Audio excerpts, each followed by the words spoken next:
ஒருத்தன் போர்ல ஆயுதமே இல்லாம எதிரிகள் கிட்ட இருந்து தப்பிச்சு ஓடி வர்றான். வந்தவனுக்கு அடைக்கலமே கிடையாது. அங்க இருக்கக்கூடிய குகைகள்ல ஒண்ணுல போய் ஓடி ஒளிஞ்சிடுறான். அப்படி அவன் அங்க ஒளிஞ்சுக்கிட்டு இருக்கிற வேளையில கடவுள பார்த்து ஜெபிக்கிறான். கடவுளே, நீர் தான் எனக்கு அடைக்கலம். என்ன காப்பாத்திரு.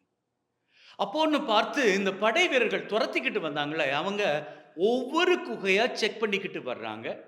இவன் உள்ளத்துல ஒரு பயம். ஒவ்வொன்னா செக் பண்ணிக்கிட்டு வர்றாங்களா? கடைசியில நான் இருக்கிற குகையை செக் பண்ணாங்க. அவ்வளவுதான். அப்படின்னு அவன் நினைச்சுக்கிட்டு இருக்கிற வேளையில, அந்த படை வீரர்கள் இவனது குகையை தாண்டி போவத அவனால பார்க்கக்கூடியதா இருந்துச்சு. என்னடா இது? இந்த குகையை மாத்திரம் செக் பண்ணாம போறாங்களே அப்படின்னு யோசிச்சவன் கண்களுக்கு பட்டது அந்த குகையின் வாசல்ல சிலந்து கட்டி போட்டு இருந்த வலையாகும். இப்போ இதுல நடந்த அதிசயம் என்ன அப்படின்னு சொன்னா, இவன் வர்றதுக்கு முன்னாடி அந்த சிலந்தி வலை கிடையாது. இவன் கடவுள் கிட்ட ஜெபிச்சான் இல்லையா?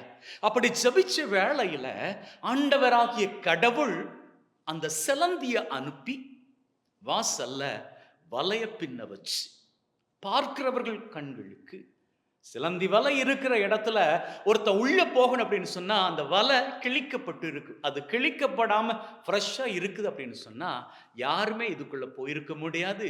ஆகவே தப்பி வந்தவன் இதுக்குள்ள இருக்க முடியாது. அப்படி என்கின்ற எண்ணத்தை எதிர்ப்படையினருக்கு கொடுக்கும்படியாக ஆண்டவர் ஏற்பாடு செய்திருக்கிறார்.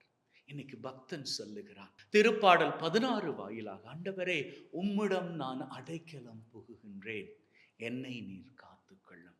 ஆண்டவர்கிட்ட ஓடி வாங்க.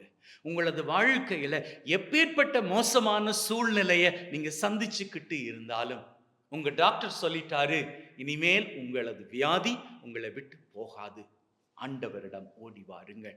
உங்களது வருமானம் மோசமாக இருக்கிறது, குடும்பத்தினுடைய செயல்களை எல்லாம் உங்களால கையாள முடியாம இருக்குது, வருமானம் பத்தல, என்ன செய்வது? ஆண்டவரிடம் ஓடி வாருங்கள். நீங்க எதிர்பார்த்தபடி உங்களது குடும்ப வாழ்க்கை அமையவில்லை, எப்ப பார்த்தாலும் சண்டை பிரச்சனை, ஆண்டவரிடம் ஓடி வாருங்கள்.